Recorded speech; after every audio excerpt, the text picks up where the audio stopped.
Hi guys, welcome to my vlog again. I'm Coach Jay and you are watching tip sa 5'9 mula sa 5'9 din dahil ako ay isang 5'9. Ang security naman kahit pa maging officer ka, maging inspector ka, maging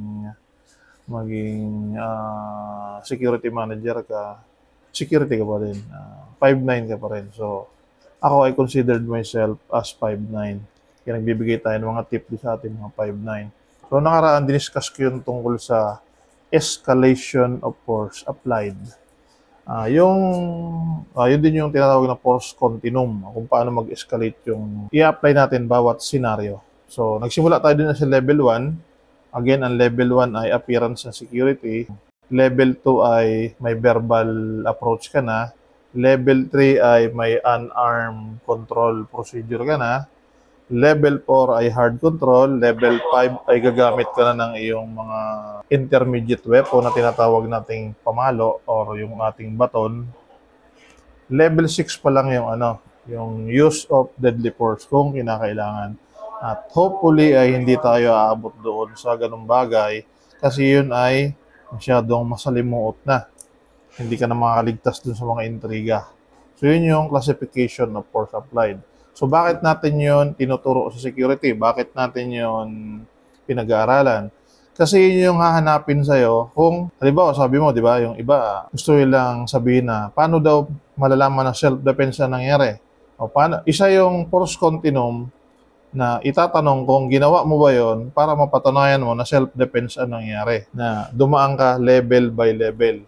So, ang tanong, gaano kabilis yung mag-escalate? Mabilis siya. Rapid yung escalation niya. Kasi depende sa sitwasyon nga na ginagawa nung ina-apprehend mo. So, marami doon ang nag-react na hindi daw yun po pwede. Hindi yun po pwede sa actual. Kasi daw, pagka ginawa mo yun sa actual, ay po pwede kang matanggal sa trabaho. Tama naman. Pag mali yung ginawa mo, pwede kang matanggal sa trabaho. Pag reklamo ka at may basihan yung reklamo, pwede ka talagang matanggal sa trabaho. Pero kung tama ka, pwede ka ipaglaban ng iyong agency at pwede ka ipaglaban ng iyong mismong kliyente.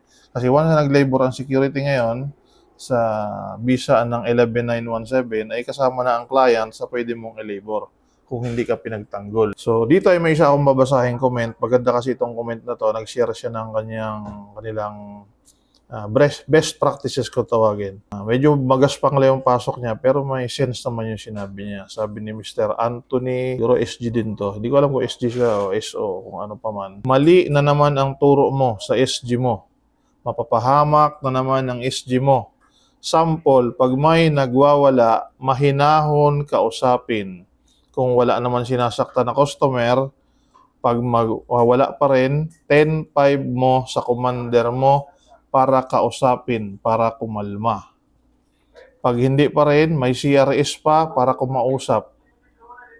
Bawal yan saktan habang hindi nakaperwisyo or nananakit ng tao. Pero kung nanakit na, pwede na hulihin, pero hindi pwede saktan. Yun turo mo kasi hindi pwede. Tama naman yung sinabi niya. Pwede mong tawagan yung iyong officer, pwede mong tawagan yung CRS. Ngayon, ang sistema naman, pagdating ng officer, ano naman yung i-implement niya? Halimbawa, kinakausap niya, ayaw kumalma. Ano yung magsusumbong sa CRS? Pagdating ng CRS, na kinausap ng CRS, ayaw pa rin kumalma. Ano ang i-apply ni CRS? Hindi ba force continuum pa rin tayo? Halimbawa, kinausap na ni DC, hindi kumalma. Kinausap na ni CRS, hindi pa rin kumalma. Anong gagawin? Titingnan nyo na lang. Panonoorin nyo na lang. Ganun ba yun? So may kulang yung iyong sinabi. So dadagdagan ko. Customer service po ang isa sa unang maraming subject sa customer service. Pero ang isang pangunahin sa customer service, ang isang pangunahing dapat natin tandaan ay you listen. Pakinggan mo muna kasi minsan pag may nag-rant, pag yung mayaman, tawag natin na nag-rant. Pag nag-rant yung customer, ibig sabihin may na-experience siyang hindi maganda, may na-experience siyang hindi niya gusto. At yun, maghahanap siya ng ibang kakausapin kasi ayaw niya dun sa kausap niya. Gusto niya mas higher pa dun. Lalo na kung mayaman, may mga pinag-aralan naman niya. Ganun sila mag-rant. Naghahanap sila ng kakausapin. So dapat yun, iti-10-5 na sa officer mo. Sir, ang gustong kausapin niya si ganito. Siyempre, matitigil lang yun pag nakausap niya yung gusto niyang kausapin.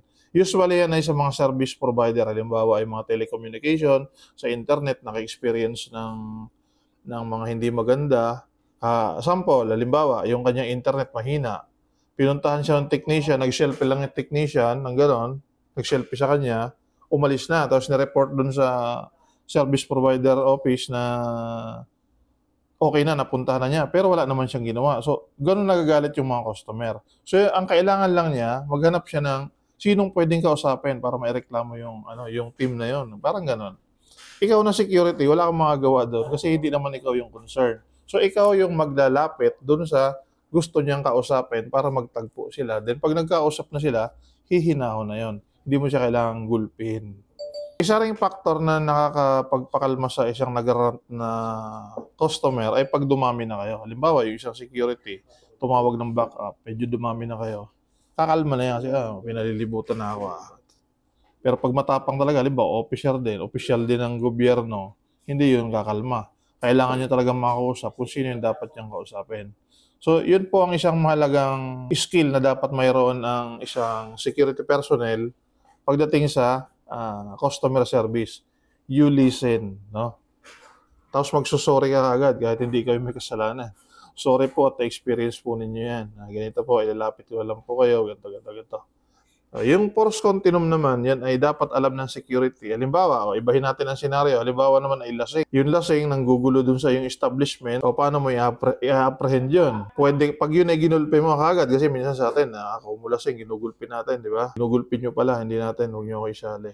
Ginugulpi nyo. Pag yan ay hindi maganda yung pagkaka-approach mo, hindi pa maganda yung pagkakasunod-sunod ng iyong ginawang pag-apprehend, pwede kayong makasuhan ng physical injury. Depende sa naging damage niya. Kung serious, physical injury kung pinagugulpi nyo talaga. Halimbawa, pagdating nyo pa lang, pinalahing kick mo agad, o kaya pinaghahampas nyo agad, siguradong shoot kayo sa physical injury. Pero pag dinaan mo sa force continuum, hinto mo yan, gwardiya to, level 2. Ayaw pa rin huminto, lasing nga. Level 3 ka ngayon. Pag hindi kaya ng level 3, ang level 3, hawakan mo lang muna dito, di ba? Saka dyan. Sir, dito tayo. Parang gano'n mo i-guide. Sir, hindi pwede yan. Dito tayo. Pag lumaban siya doon sa ganong gesture mo, hinawakan mo yung kamay, hinawakan mo sa siko, ina-assist mo para may alis sa area. Lumaban siya doon. Justified ng level 4. Hard control. Pag hindi pa rin kaya ng hard control at naglabas ng armas o akmang lumalaban sa inyo, justified ng number 5.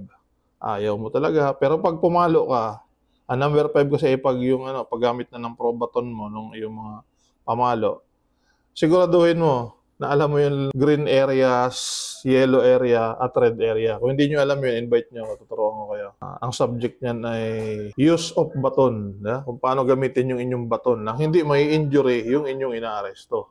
Nang hindi kayo madidemanda ng serious physical injury. Pag hindi nyo alam yung kasi, ay delikado. Yun po yung kahalagahan ng force continuum. At marami pong salamat sa inyong panonood. Kung may iba pa po kayong concern, ay erase nyo po lamang. Marami pong salamat.